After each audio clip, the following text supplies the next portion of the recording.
苏无忌立刻登上总督府的2楼，看向棕榈广场。果然，警戒线已经全部拉起来了。广场范围内的所有游客全部被勒令双手抱头，蹲在地上接受检查。此时，这里的军人们凶神恶煞，警察们如临大敌，游客们稍有不配合，便是被拳打脚踢。一时间，广场上的哭喊声已经响成了一片。在现在的德弗兰西岛政府里，那几个主要领导者都深受米国影响，所以接连死了好几个米国人，这让人很难不去往某些方面联想。但毫无疑问，发生了这种规模的凶杀案，德弗兰西岛的旅游业又要经受一次严重打击了。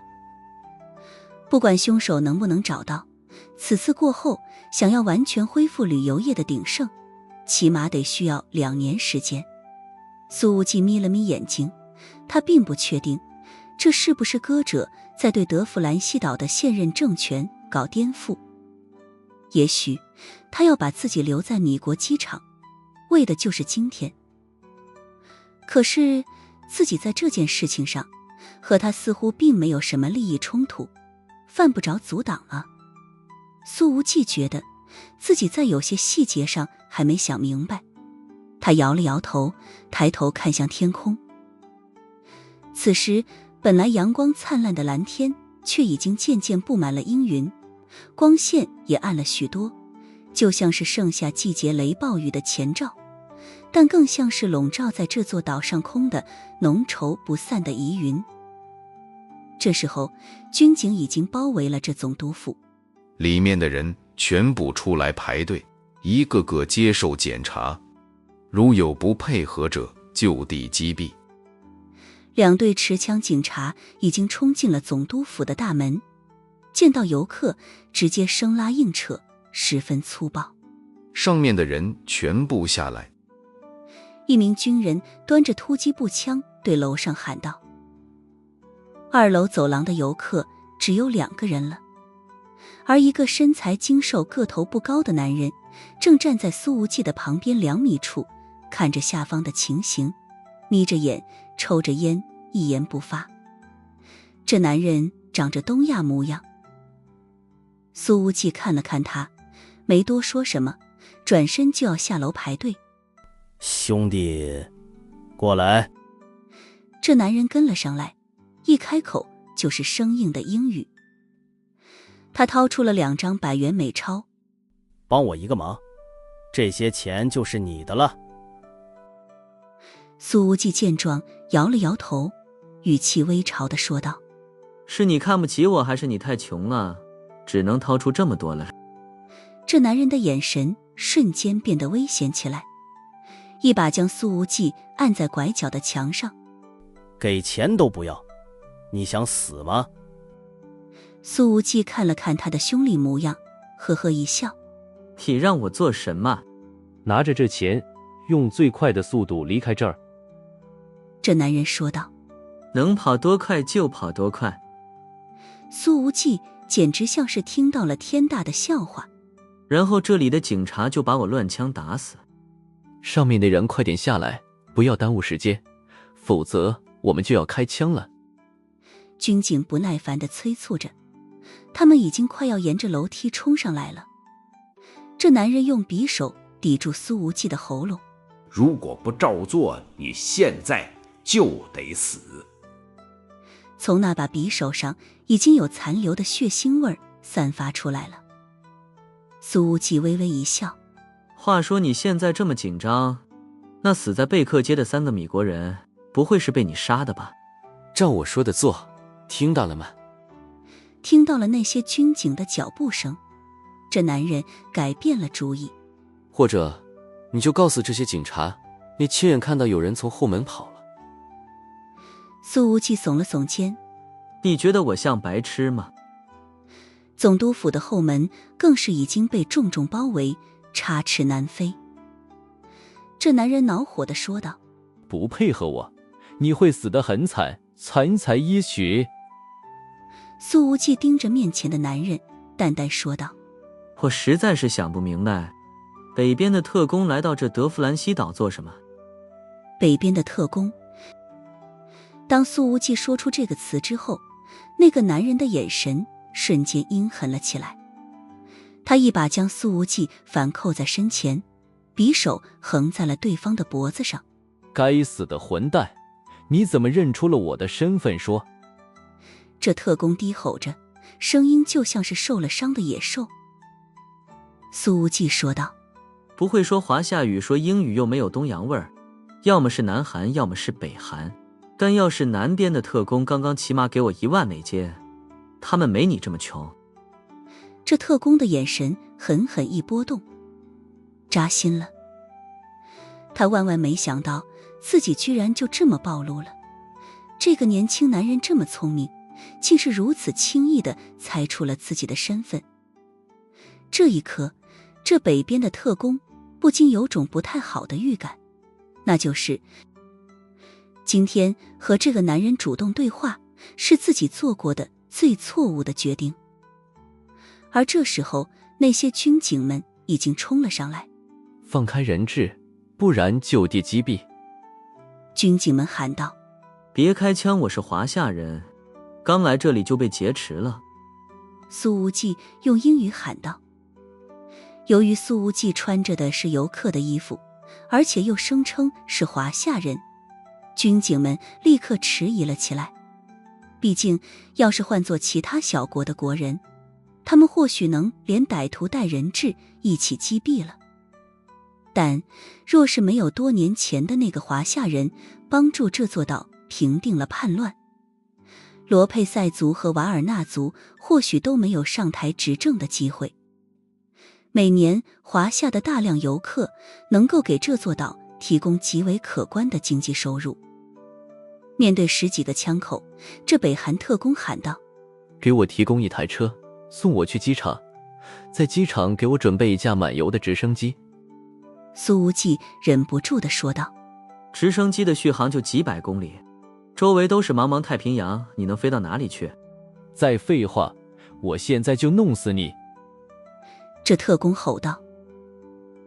以他的性子，以往遇到苏无忌这种话痨，怕是直接就痛下杀手了。可现在，这个识破了自己身份的华夏男人，已然成了自己的护身符了。对于这个凶手的要求，军警立刻开始请示上级。就在他们请示的时候，狙击小组也已经就位了。答应他，你们快答应他！苏无忌从几个军人的交流口型中猜到狙击手可能已经来了，于是立刻喊道：他可不想把自己的性命交给那些不一定靠谱的狙击手，而且这个北韩特工狡猾阴狠，他躲避的位置很难让狙击手找到合适的射击角度，要是被当成垫背的就太亏了。而广场上，华夏领事馆的工作人员已经及时赶来了，正在和现场指挥官交涉。很快，军警得到了命令，于是立刻说道：你不要伤害人质，车子已经准备好了，就在楼下。这时候，一台福特越野车已经开到了总督府门前，司机下车离开，车子没熄火，车门都没关。你们别开枪了！苏无忌看似一脸惶恐地喊道：让他顺顺当当逃走。北韩特工开始押着苏无忌下了楼，小心地往车边走去，每一步都在避开狙击手的射击角度。广场外围已经有记者赶了过来，架起了长焦镜头，开始直播此刻的情形。苏无忌见状，立刻把草帽的大帽檐压低了一些。妈的，丢不起那人！据说老爹当年在德弗兰西岛救过不少华夏游客，而自己这当儿子的，到地方的第1天就被劫持了，还真是虎父犬子啊！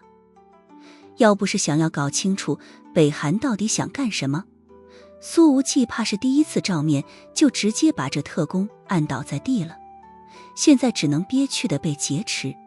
为你的动作轻点啊，当然快要把我的脖子割破了。苏无忌喊道。再说话，我现在就弄死你！北韩特工恼火之极。苏无忌说道：你如果想杀我，也得等直升机起飞之后，现在把我弄死了，你绝对会被乱枪打成马蜂窝。混蛋！北韩特工只能忍一忍，他已经打定主意，等脱身之后就立刻把这个华夏青年杀了泄愤。苏无忌在上车之前还高声喊道：你们一路上都不要开枪，快去准备直升机。终于上了车之后，苏无忌说道：我很配合的，我开车去机场，你能把刀放下了吗？这北韩特工坐在副驾上，把刀子放下，然后又掏出了一把手枪，对着苏无忌的脑袋。我就不该多说话。苏无忌见状，开着车，然后又开口说道：哥们，机场在哪个方向？这北韩特工彻底被整得没脾气了，他指了个方向：往那边开。苏无忌在前方开着车，后面军警的车子已经轰隆隆地发动，紧跟而上。几分钟后，苏无忌再度开口：哥们，话说你们来到这里杀了好几个米国人，还弄死了以色列的造船专家，到底是要干什么的？这北韩特工冷着脸没吭声，他现在真的很想把旁边这家伙的舌头给割了。要不让我猜一猜？苏无忌说道：北韩在造船，想要把这以色列的专家和米国的工程师请过去帮忙，但人家不答应，你们造不出来，所以杀了泄愤。他这倒不是瞎猜，毕竟北韩人民军的海军早就开始尝试造近海舰艇了，这并不是太大的秘密，但始终没有成功的消息传出来。而今天北韩特工的杀人行动，怎么看怎么像是在蓄意报复。这特工眯了眯眼睛，声音中透着无穷的寒意：你会死，我保证你会死得很惨。苏无忌丝毫不在意对方话语里的杀意，哈哈一笑说道：这么生气，被我猜中了？不全对。这北韩特工居然难得解释了一句：因为我们造出来了。说着，他那本来愤怒的脸上忽然涌现出了强烈的骄傲之色。而这时候，苏无忌的耳机里响起了李小飞的声音：大队长，新闻热搜爆了，就在刚才，北韩海军有一艘5000吨级的驱逐舰下水了，舰载的垂发单元超过74个。苏无忌在听了汇报之后，不由得沉默了一下。5000吨级的驱逐舰，还带74个垂发单元，这妥妥的是一艘潜水重炮舰啊！北韩竟然不声不响地搞出来了这么一个大玩意儿，最紧张的应该是南韩和东洋了。如果这74个垂发单元都是真实的，要是一股脑发射出去，谁知道里面哪一个是带核弹头的？估计深田雄武和那位病牢亲王已经快要睡不着觉了。看了看身边的北韩特工一眼，苏无忌说道：既然已经造成功了，为什么你们还要跑到德弗兰西岛杀人？这个特工说道：因为这几个米国工程师故意给了几个错误参数，让我们走了弯路，以至于我们的驱逐舰推迟了整整2年才下海。苏无忌眯了一下眼睛：只有这个原因？北韩特工看了一眼苏无忌，冷冷一笑：探索欲这么强，你不是个普通的游客吧？这笑容看起来明显有些残忍的味道。苏无忌说道：以前当过兵，但是已经退伍了。北朝特工又深深地看了他一眼，随后指了一条路：往这边开，距离机场近一些。苏无忌意味深长地说道：在国际封锁下能把驱逐舰造出来，就算只是个壳子，你们也挺厉害的了。其实，在半年以前，北韩的新闻就已经报道了将军参观一艘驱逐舰的新闻了。只是当时那船体完全是个空壳，连电路都看不到，7、8年之内能下水都不错了。很多国家都完全没有当成一回事儿。以北韩的能力，怎么可能在短短半年时间完成了下水和武器化？不说别的，光是4面相空阵雷达就够半导体工业几乎为零的北韩花掉多少年来攻克的了。北韩特工似乎被这句轻视的话激怒了。不是壳子，我们的驱逐舰拥有世界一流的战斗力，你低估了人民海军，你低估了将军的雄心。他口中的将军就是现在北韩的领导者。苏无忌接着说道，如果不是壳子的话，那我猜测你们接下来是不是要造战略核潜艇了？北韩特工直接把扳机压下去了一半。你要是再敢这样胡乱猜测，我现在就杀了你。苏无忌满不在乎地说道，现在全世界对你们的猜测分析肯定已经满天飞了，还差我随口说的这一句吗？顿了顿，他呵呵一笑说道，除非我所说的这一句无限接近于真相，而你们今天的大规模刺杀也是和这个真相有关。这北韩特工的表情狠狠一怔，随后整张脸都变得狰狞了起来，明显被彻底激怒了。你到底是什么人，苏？这特工声音之中透着强烈的阴狠意味。你绝对不是个普通的游客。他很想给苏无忌一点惩罚，于是便直接拔出了匕首，狠狠往苏无忌的大腿上扎去。他暂时不能杀了这人质，但是却可以让这话痨短暂闭嘴。然而让这个北韩特工感觉到极为震惊的事情发生了。苏无忌正开着车呢，都没往他这边看上一眼，却轻描淡写地伸出了手，在匕首尖端即将碰到自己裤子的时候，直接抓住了这特工的手腕。啊！这特工控制不住地发出了一声痛呼。从苏无忌的五指上传来了巨大的力量，似乎要直接把他的手腕骨头给当场捏碎。紧接着苏无忌的手腕一拧，那匕首便直接扎进了特工的大腿肌肉。这北韩特工被瞬间反制，疼痛倒是次要的，内心中的惊惧简直无法用语言来形容，他的冷汗都下来了。毕竟他自己就是个格斗高手，平日里还有敌手，可今天居然被这个年轻男人轻描淡写地碾压了。苏无忌随后一抬手，直接抓住了对方握枪的左手。北韩特工再次感觉到自己的骨骼要被捏变形了，这种疼痛让他浑身战栗，根本拿不住枪。下一秒，这把枪便落到苏无忌的手中了。你要是对我态度好点，我说不定还能送你出去，毕竟我和北韩也没有什么利益冲突。苏无忌摇了摇头，单手卸下了弹匣，把空枪随手扔到了后座上，呵呵一笑。可现在你那么迫切的想弄死我，情况那可就不一样了。由于歌者的那封信，使得苏无忌这几天一直在复盘自己到达东洋的所有细节，而出现在他脑海里次数最多的人，就是那位自称来自于月影神殿的金奥利。盯着那把插在自己大腿上的匕首，这个特工眼睛里满是阴沉。你一定会死得很惨，我保证。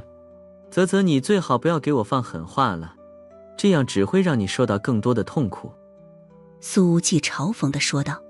我刚刚那一刀只是穿透了你的肌肉而已，没直接切断你的大动脉，你就该感谢我留你一命。这北韩特工忽然觉得自己好像和这年轻男人根本不是同一个量级的对手。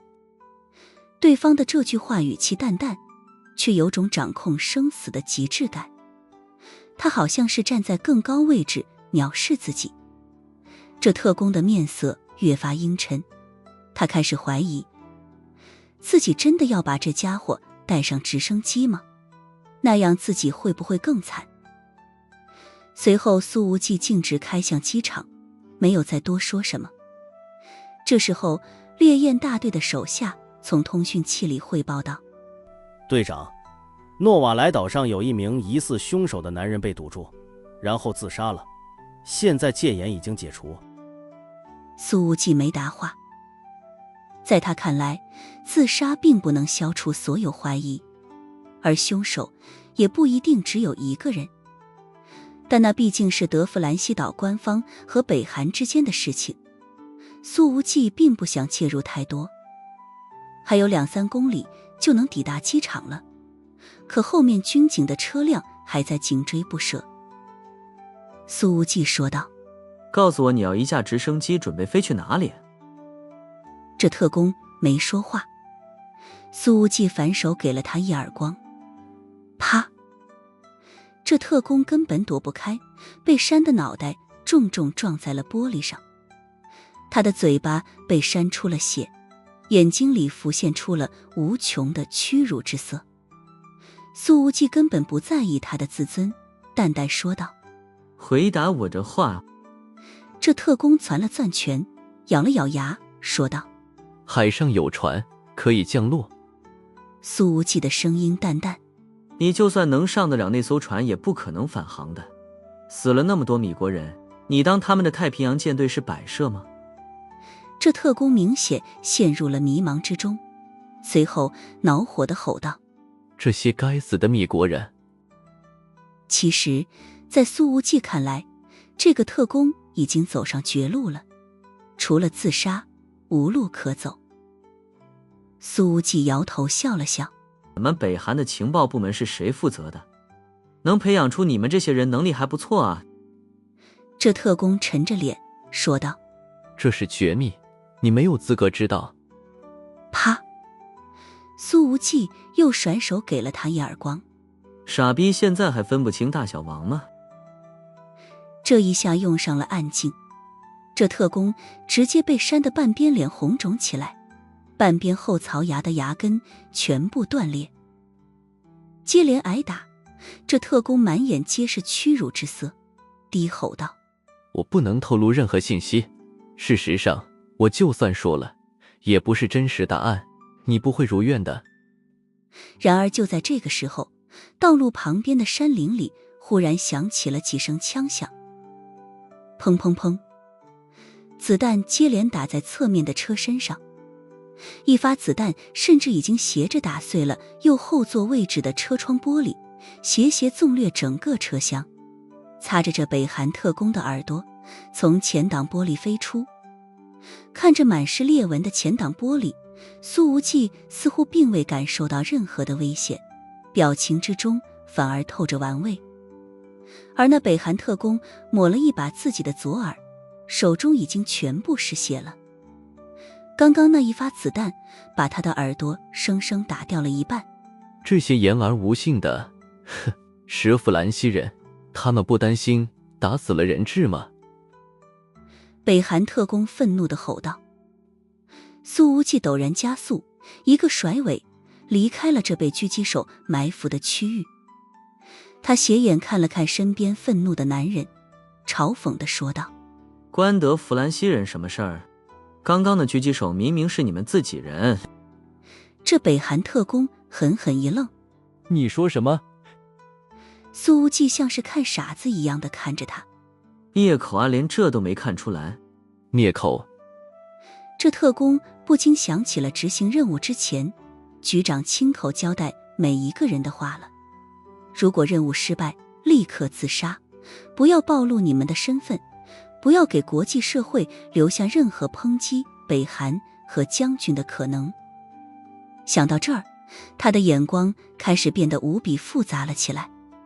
苏无忌接着说道：我可是听说啊，在诺瓦莱岛杀了那几个专家和工程师的特工，眼见撤退无门，已经自杀了。他可没有像你一样选择挟持人质。从你挟持我的那一刻起，你就已经不被你们的组织所信任了。北韩特工没有再说话，头上却已经全是汗水了。他在心神的剧烈冲击间，甚至没有注意到苏无忌已经调转了方向，根本就没有开往机场。他几个连续加速，过了几个弯道，便把后面的军警车辆甩得完全看不到踪影了。苏无忌继续说道：你的组织根本没想过救你，我敢保证在机场一定还有别的狙击手在埋伏着，你如果真的去了机场，必死无疑。我被组织放弃了。这北韩特工面色已经变得苍白，之前的阴狠神情早已消失无踪了。苏无忌说道：我如果没猜错的话，从机场撤离的方案，你应该在出发前跟他们提过，否则狙击手不会提前来到这必经之路上等着。这北韩特工说道：原来从我们踏上这座岛开始，就已经是个死人了。你这信仰也不怎么纯粹嘛。苏无忌笑了笑：你们的那位神秘局长狠辣果断，确实是个人物。他已经推断出来了，这个特工就是来自于北韩的对外情报机构人民侦察局。停顿了一下，苏无忌眯了一下眼睛，补充道：这行事手段有点像你们的那位将军。布局如此周密，就连灭口计划都提前想好了。那么这次的大规模刺杀事件，是不是那位歌者搞出来的？这北韩特工深吸了一口气，终于决定说出某些真相。局长是将军的妹妹，他们本来就是一家人。苏无忌把车子停在路边，将这北韩特工拽下来，说道：把所有事情告诉我，换你活命。好。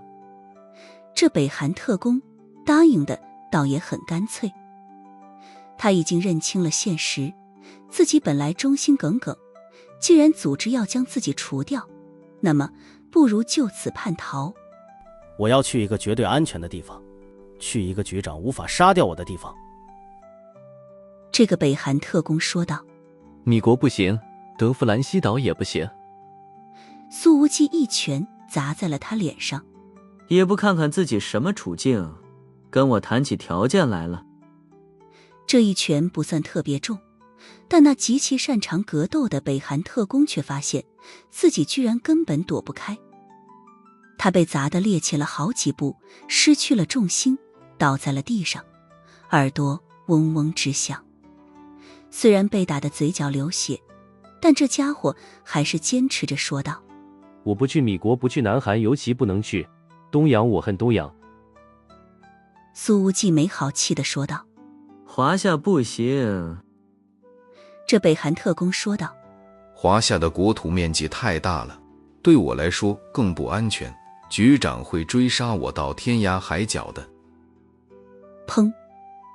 苏无忌直接往他的颈动脉上来了一拳，把这家伙当场砸晕了过去。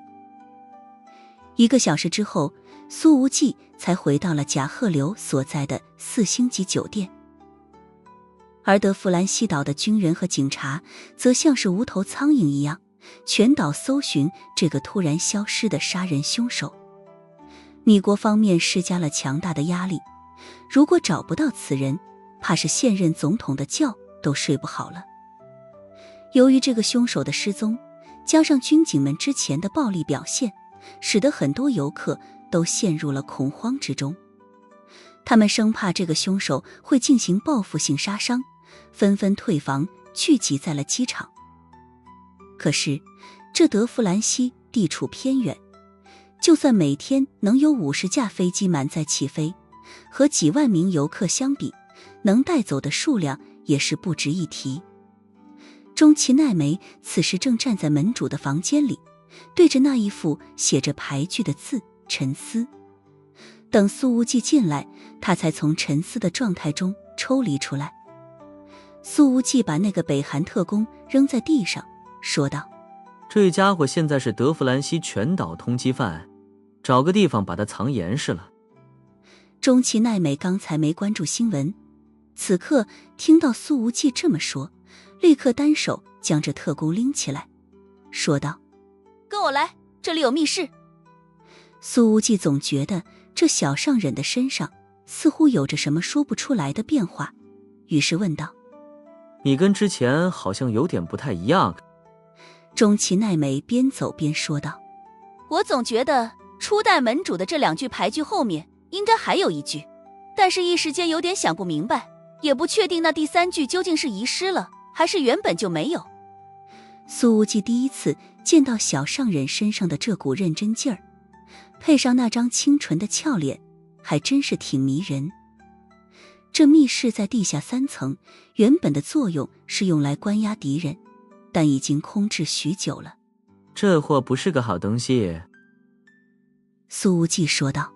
粗茶淡饭，别让他死了就行。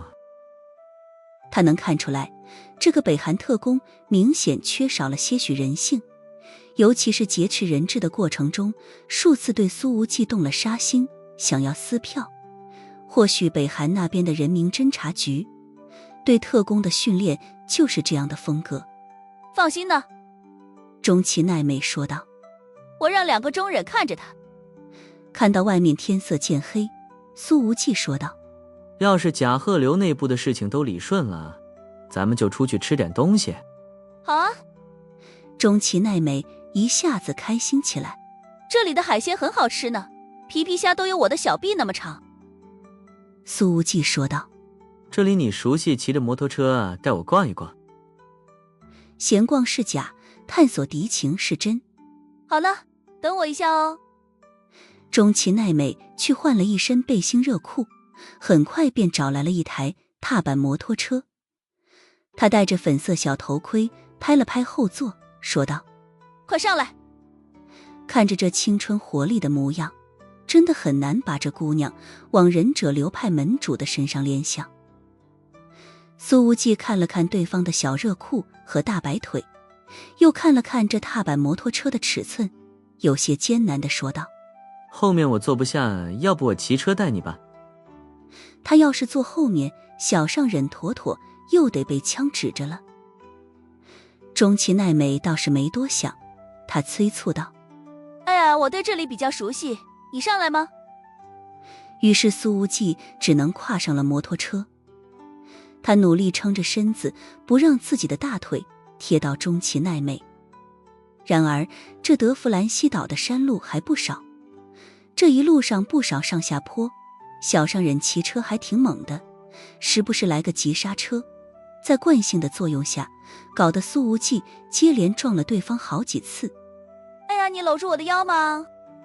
小上忍倒也挺主动的，直接腾出一只手来，抓住了苏无忌的手臂，往自己的小肚子上一拉，道：搂住我没关系的。行吧。苏无忌的双手放在小上忍的小腹上，他不禁感叹，这姑娘的身材真是绝了，小腹平坦又有韧性，手掌似乎都能感受到马甲线的弧度，而这里的平坦和上方的丰峦又形成了极为鲜明的对比。被迫在摩托车后座上撞了小上忍20分钟，中崎奈美终于说道：到了。这是一大片夜市，平时都是人声鼎沸，可现在这座岛上的游客起码有1/5都聚集在了机场，以至于夜市里的位置空出了大部分。小上忍点了一大桌子海鲜，还要了一箱啤酒。他眯着大眼睛，吹着晚风，脸上带着满足的笑意，说道：好久没有这样的放松时刻了。苏无忌给他倒了一杯啤酒。你也不容易。这几年来，中崎奈美总是在生死一线东奔西走，过着与其他同龄少女截然不同的危险生活，很难真正卸下面具，去和真心的朋友一起吃顿饭，一起吹吹风。那个讨厌的娱乐圈，我不要再回去了。中崎奈美把杯中的啤酒干了，眼睛里流露出了对未来的憧憬。的确，在那个圈子里，无论东洋还是华夏，不知道有多少人要潜规则了他。尤其是中崎奈美，偏偏走的还是童颜巨乳的路线。每一次跳舞所引发的震荡，都是在挑动着男人的视觉神经。所以，正因为如此，每次拒绝这种潜规则的时候，中崎奈美总会被对方评价上一句又当又立。在夜深人静之时，他也会在被窝里偷偷抹眼泪，但第二天一睁眼，复兴甲贺流的梦想就再度让他的身体充满力量。1号不会再受娱乐圈的委屈啦。苏无忌跟他碰了碰杯子，很认真地说道：放心，哪个圈子的委屈我都不让你受。中崎奈美眼眶红红的，明显有些感动。他撅了撅嘴，说道：你对我那么好，我要是爱上了你怎么办？苏无忌笑道：我魅力那么大，爱我的女孩多了去了，你来的晚，到后面乖乖排队去。中崎奈美又是一哼，低声道：我想插队。苏无忌：我就不给你插。这时候有2个华夏女孩走了过来，小心翼翼地问道：请问你是中崎奈美吗？其实小上忍如果不做一些面部的伪装，在外面被人认出的次数并不少。中崎奈美点点头：你们好呀。哇，我们都是你的粉丝，你是在和男朋友吃饭吗？其中一个女孩很激动地说道。中崎奈美看了苏无忌一眼，点了点头，甜甜一笑。等着女粉丝和婉莹走开后，苏无忌说道：怎么不跟他们解释我和你的关系？小上人找了个理由：解释起来太费时间了，还不如索性承认，毕竟人们只愿意相信他们想相信的东西。苏无忌听了这句话，深深地看了对方一眼。我越发觉得其实你没那么傻。他当然能够感觉出来小上人对自己的情谊。中崎奈美的笑容和这里的晚风一样温柔。因为我也一直相信我愿意相信的东西，不管是梦想还是别的。他错开了与苏无忌的眼神，俏脸上透着动人的红晕。这一刻，苏无忌觉得小上人简直美极了。这顿饭2人吃了1个半小时，直到中崎奈美的小肚子都要鼓起来了，这才恋恋不舍地放下了碗筷。没有你，我真的不知道我的未来会怎样。中崎奈美说道：起码不可能像现在这样放松惬意。苏无忌说道：你必须得弄明白，我把你留在身边的原因可绝对不单纯，我一直想让你给我当免费的打手来着。中崎奈美笑道：好了，我知道你就是个嘴硬心善的大好人，口口声声说要白嫖，可是你每次给我的钱都是最多的。苏无忌：这话听起来怪怪的。2人正准备离开，忽然2台福特猛禽轰隆隆地驶到了夜市中间。这2台车甚至粗暴地撞倒了几台挡路的小推车，难闻的尾气味道已经充斥鼻尖。苏无忌清楚地看到，当这2台车出现之后，夜市里的那些摊主们都露出了或厌恶或惧怕的神情。从2台猛禽上跳下来了7、8个身穿制服的男人，他们喊道：斯米安族的下等人们，该交摊位费了。而这时候，远在400公里之外的一艘商船上，一个身穿黑色紧身战斗服的倩影正站在船头的月影之下。他看着暗沉沉的海面道：还没有李炫勇的消息呢。他身后的一个男人说道：根据我们的狙击手汇报，他们击中了目标，但德弗兰西岛的警察们并未找到人质，也没找到李炫勇的尸体。这女人轻轻地叹了一声，随后声音坚定了许多：继续找，活要见人，死要见尸。将军说过，他只相信死人才能闭嘴。是。这男人犹豫了一下。对了，局长，今天驱逐舰下水引起的反响太大了，总感觉这不是好事。他们会不会猜到，将军去年参观的舰体和今天下水的这艘并不是同一艘？经过了今天的事情之后，国际上对北韩的关注度陡然提高，相应的，他们会受到更多的制衡与封锁。将军当初去那艘空壳舰体上参观的时候，人民电视台就不该自作聪明的报道。这个年轻的女人加重了语气，道：不管如何，一定要找到李宣勇。我们有2艘驱逐舰的消息，目前绝对不能泄露。德弗兰西岛是由3大民族组成的，由于人数最多的斯密安族曾经被族长克林姆带着造反，搞出了一场差点把整个岛国拖进深渊的内战，所以这30年来，斯密安族人被彻底踢出了政府，而由罗佩塞族和瓦尔纳族联合执政。在整座岛上，凡是那些比较好的职业，譬如政府雇员、老师、医生、企业管理者等，在入职考核的时候都是要筛选民族，只有罗佩塞瓦尔纳2族的人可以入选。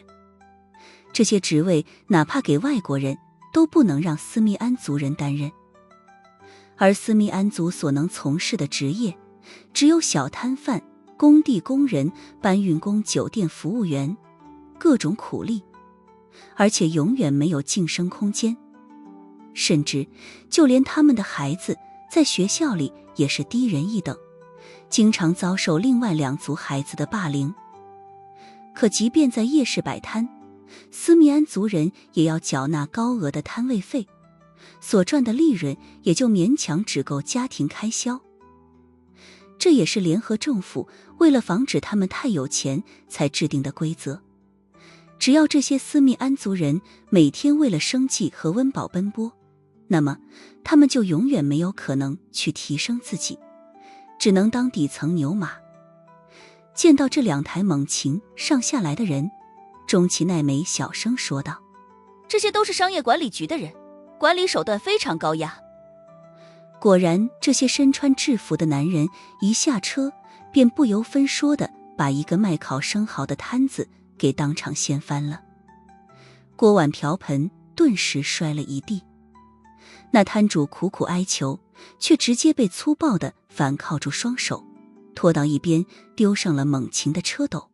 拖欠摊位费和管理费超过3天，这就是下场。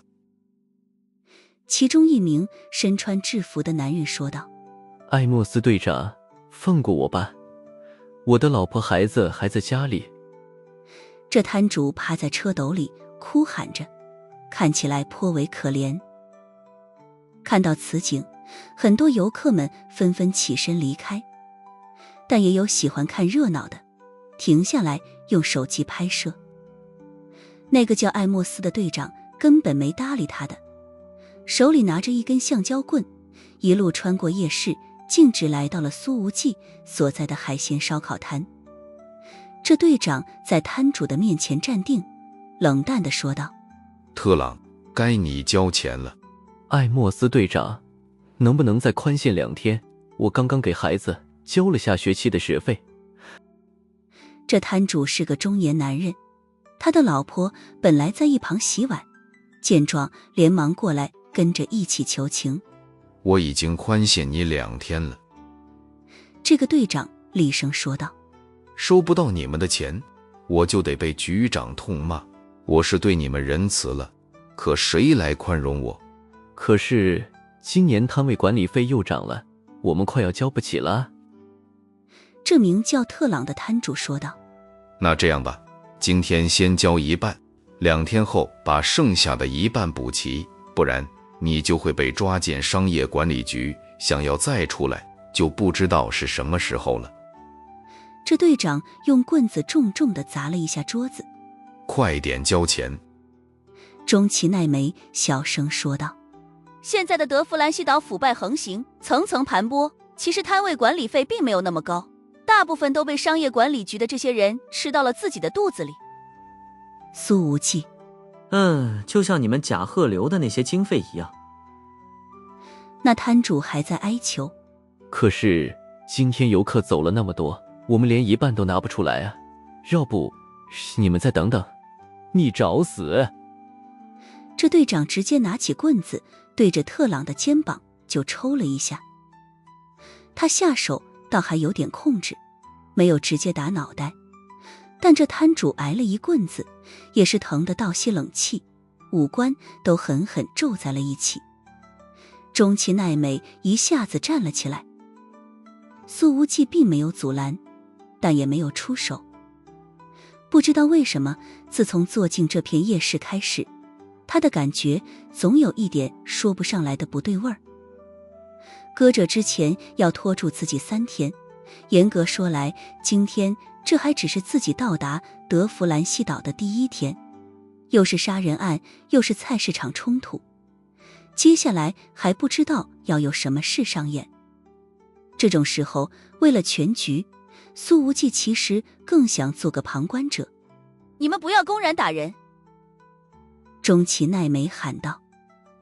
这队长扭头看了一眼这漂亮姑娘，刚想发作，但意识到对方是游客，他的态度倒也算得上凑合。这位小姐，我们在管理不良商家，希望没有影响到你用餐的心情。中崎奈美冷声说道。你在这里打人，就已经严重影响到了我的心情了。这队长说道。小姐，请您耐心等待，我们很快就好。他扭头对着手下吼道。把特朗给我抓走。不要不要。特朗和他的老婆苦苦哀求，看起来相当可怜。然而这时候，苏无忌却一把拉住义愤填膺的中崎奈美，往后迅速推开。我们不替他们出头吗？中崎奈美问道。苏无忌说道。那个摊主嘴上虽然一直在哀求，但是眼睛里一点惧怕都没有，好像还藏着一抹期待。中崎奈美，什么期待？他本来正义愤填膺呢，可完全没注意到这些细节。走吧，回酒店别看了。苏无忌说道。这座岛要出大乱子。他骑上了摩托车，小上人直接坐在了他的身后。可是就在商业管理局的2名队员想要把特朗抓住的时候，后者忽然从腰间抽出了一把1尺长的西瓜刀，唰唰，长刀挥动了2下，这2名队员便被当场砍中了脖子了，鲜血飙溅。而那队长见状大惊失色，立刻后退。可是他还没跑出几步呢，就有一刀迎面而来，直接劈在了他的脸上。啊！这队长的半边脸皮都被削飞了，惨叫声惊天动地。不过他的惨叫并没有持续太久，紧接着又是2刀，结结实实地剁在了他的脖子上。这队长直接倒地，不断抽搐着。只是在气绝之前，他模糊地看到这个市场的所有摊贩都已经从身上抽出了刀。这不是突然反击，而是早有预谋的造反。可是就算是预料到这一点，也已经晚了。所有的斯密安族摊贩一拥而上，剩下的4、5个商业管理局成员很快便都被乱刀砍倒在了血泊之中。这片夜市本来还有上百个游客正在吃东西，可是发生了这种场面，他们惊慌失措，忙不迭地逃跑。刚刚有人在录视频，一个都不要放走。一名摊主面目狰狞地喊道。防止泄密，统统砍死。这是屠杀开始的前奏。几十个摊主，再加上100多名年轻力壮的服务员，对上100来个赤手空拳的游客，那真是一场轻松的围猎。苏无忌并没有骑车逃离，而是直接腾身而起，冲了回去。而中崎奈美的速度也是飙到了极限，瞬间冲到了一名摊主的面前。这家伙手中的西瓜刀正要落向一名米国少年的脑袋。砰！中崎奈美将他一脚踢飞，这摊主的身体撞翻了好几个桌子，重重摔在地上，胸口已经凹陷，鲜血不断地从嘴巴里溢出。有些游客们来不及跑走，有的已经挨了几刀，倒在了血泊之中。苏无忌的紫色软剑已经直接出手，紫色剑光所过之处，那些对游客们举刀的斯密安族人皆是鲜血飙溅，重伤倒地。以苏无忌和中崎奈美的实力，哪怕人数处于绝对劣势，也不可能被这些摊主所伤。两人并肩作战，几分钟后，这一片混乱血腥的夜市终于平静了许多，除了一些痛哼声。但饶是苏无忌和中崎奈美反应迅速，也仍旧有10几个游客被砍倒在地。其他游客们来不及对苏无忌说谢谢，纷纷仓皇逃命。站在一片血泊之中，苏无忌沉声说道：大混乱又要开始了。斯密安族人不甘受到欺压，开始反抗了。中崎奈美说道：我理解他们愤怒的心情，但是对游客出手，恐怕等着他们的将是无尽的深渊。苏无忌眯着眼睛，砍伤游客，这真的太愚蠢了。据说在30年前，德弗兰西岛的那场闭关锁国之战，就是因为斯密安族的保守派们认为游客们分享了他们的蓝天海浪和沙滩，让他们的海外桃源变得吵闹喧嚣，所以才会发动那一场战争。30年过去了，这座岛表面上已经靠旅游业发展了起来，可斯密安族人的底色并没有任何的改变。而由于从高处跌落底层，长期受到另外2族的压迫，使得这些族人的生活变得更加凄惨。仇恨的种子加上野蛮的心性，使得积压的矛盾与日俱增。回去组织防御，防止遭到冲击。苏无忌把10几个受了伤的游客全部丢进了2台猛禽的车斗，跟中崎奈美一人1台车迅速离开。而与此同时，整个德弗兰西岛已经陷入了一片混乱中。有一部分男性斯密安族人拿起了刀，开始冲击政府高官和企业高管的住处，甚至连军队里的斯密安族人都发生了哗变。和苏无忌在夜市所遇到的那群砍杀游客的摊主相比，今天晚上造反的这帮族人明显是有攻击预案的。除了上述的目标之外，就连正旗里所有的外国雇员都受到了全面扣押。在德弗兰西岛，外国人都能生活得比斯密安族人更好，凭什么？在这一场看似被仇恨蒙蔽双眼的混战中，德弗兰西政府和企业里所有的米国籍雇员全部被精准的抓捕扣留了。但在抓捕的过程中，却有14人被当场砍死。很少有人知道，这14人的真实身份都是中情局的特工。在这一场混乱中，贾鹤流整夜严阵以待，还好他们并未遭受太多的冲击。酒店里本来雇佣的那些斯密安族服务生已经被中崎奈美第一时间下令控制了起来，严防他们参与今天晚上的行动。和30年前所不同的是，全岛通讯并未被切断，机场也没有受到攻击，航班仍旧可以正常起降。斯密安族的起义军似乎还想保持与国际社会的沟通，不然一旦全面封锁，真的有可能迎来某个超级大国的炮弹洗地。但这注定是人心惶惶的一夜。社交媒体已经被引爆，全世界的目光都聚集在德弗兰西岛。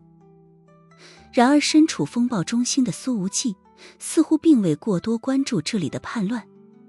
他在甲贺流大本营的地下室里与那名北韩特工聊了整整一夜。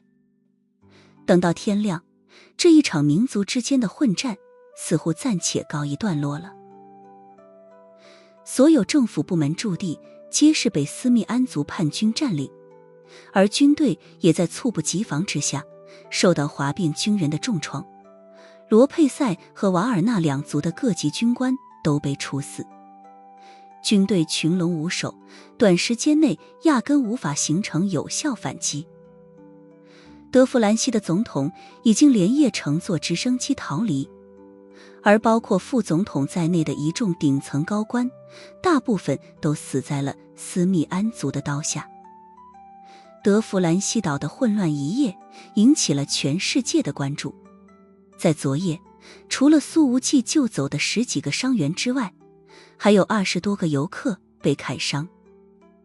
总体来说，斯密安族的叛军还算克制，并没有进行种族大屠杀，但世界各国已经纷纷对此进行谴责了。在国际社会上，米国方面的反应显然是最大的。外交发言人在发布会上不断地拍桌子，愤怒的嗓门几乎吼破了音箱。这些年来，由于米国特工的强势渗透，德弗兰西岛的政权已经渐渐是米国三权分立和两党制的形状了。在非洲，有3个国家效仿米国，用这种政体全部变成了最穷、最乱、最落后的国家。国会天天吵个不停，党派之间各种撕逼，从上到下腐败横行，任何决议都推行不下去。平日联合执政的罗佩塞族和瓦尔纳族你争我斗，德弗兰西岛自然也强不到哪里去。只有米国人认为他们的政体天下第一。而到了上午，德弗兰西岛的叛军首领站了出来，居然开始在全世界最大的直播平台上开始了直播。这是一个看起来40多岁的中年男人，穿着斯密安族的传统服饰，皮肤黝黑，个头足有1.85米，双眼炯炯有神，表情时不时藏着阴狠，整体气质精明强干，一看就是个人物。在此人的身后还跪着10几个斯密安族人。各位，我叫卢卡林，斯密安族人，也是这次反抗行动的领导者。我还有个身份，就是克里姆总督的小儿子。说到这儿，他的眼神里显现出了回忆之色。如果你们去过棕榈广场的总督府参观的话，可能会进过我小时候的卧室。听到这里，所有观看直播的人皆是一片哗然。他们没想到，叛军首领竟然是当初保守派头子克林姆总督的儿子，而这个身份似乎让他的造反变得名正言顺了起来。我之所以决定站出来，是因为斯密安族这些年遭受了太多的不公，已经变成了名副其实的下等人。我们的生存条件越来越恶劣，我们完全没有尊严可言。我们曾经无数次向联合国人权组织提供各种证据，但是没有收到任何有实质性的帮助，所以我们决定靠自己的力量来改变这一切。只有流血才能改变命运。我知道有一些游客们在昨晚受了伤，请相信我，这并不是我们的本意。我代表斯密安族向你们致以深深的歉意，所有的医药费和损失费我们一概赔。卢卡林说到这儿，竟然还鞠了一躬。他随后指了指自己身后跪着的10几个族人，说道：我已经调查清楚了，这10几个人就是砍伤游客的凶手。我会按照德弗兰西现行法律的量刑标准对他们进行审判，不会有任何的包庇。我所要的只是平等的对话，只是活着的权利，而不要让我的族人只能从事最差的工作，被当作路边的野狗。我们的孩子也不要生来就是底层，不要再受到霸凌，而是可以拥有上升的空间，拥有做梦的权利。卢卡林说着，眼眶已然红了。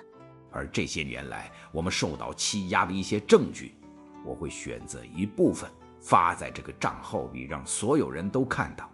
在米国支持之下，德弗兰西现任政府对我们的欺压暴行。由于这个卢卡林的态度极为诚恳，表情相当真诚，演讲又极其富有感染力，居然很多观看直播的人开始倒向了他，尤其是那些对米国反感的国家更是如此。卢卡林此刻满脸诚恳与歉意，接着说道：我是昨天晚上战斗的发起人，我愿意为此承受任何的代价，只为我的族人能够离开底层，过上不被欺压的生活。而在直播结束前，卢卡林的最后一句话是：如果米国要报复，请冲我一个人来，我愿意以我的生命为斯密安族争取活下去的权利。苏无忌和小上忍待在房间里，看完了直播，他说道：这卢卡林是个人物，把锅全给联合国人权组织背了，反而让他们的杀戮表面上充满了正义性。中崎奈美说道：他们的战斗效率太高了，直接攻克了总统府，把米国特工居住的地方都平推了，这完全不像是德弗兰西本地军队才能拥有的战斗力。苏无忌拍了拍小上人的肩膀：你说的太对了，关键时候一点也不迷糊，一下子就分析出了关键。显然他早已意识到了情况的不对劲。中崎奈美说道：那你的意思是？苏无忌说道：昨天晚上肯定有专业雇佣兵参与，还是久经沙场的那种。中崎奈美的眼神一凛，怪不得。而这时候他的手机响起，一看来电是埃米拉。对方说道：梅眼比对结果出来了，这个领导叛乱的卢卡林曾经在非洲活动，参与过几次小型战争，疑似沙溢佣兵团的小队指挥官，面部细节相似概率90%。这也幸亏是艾米拉来操作的，由于雇佣兵一般都是蒙面行动，他在数据库中找到了大量的眉眼相似图片，用他自己的算法，好不容易才比对出来了卢卡林的疑似身份。苏无忌腾的一下站了起来，杀气腾腾。沙溢佣兵团的线索居然就这么冒出来了。他说道：给我定位直播位置。1分钟之后，艾米拉说道：直播信号是从德弗兰西群岛的诺瓦莱岛发出来的。诺瓦莱岛是群岛的第2大岛，昨天还死了几个米国工程师，以及一名以色列的造船专家。这时候，海伦娜的电话也打来了。他说道：黑水公司所有行动组会在最短的时间里抵达德弗兰西岛，执行斩首行动。显然，这次米国怒了。在德弗兰西政权和重要企业里的所有米国籍高管都被扣留了，中情局的14名特工被惊蛰挖出来，全部被打死。对于这个世界第一强国来说，确实是太打脸了。苏无忌说道：指挥官是谁？海伦娜说道：是我，这次我们可以彼此配合。苏无忌直截了当：这个卢卡林疑似来自沙溢佣兵团，沙溢背后疑似有你们米国资本和以色列的资助。我听说过这个烧而精的佣兵团。海伦娜的声音很凝重。所以你的意思是我们中情局有内鬼？不一定。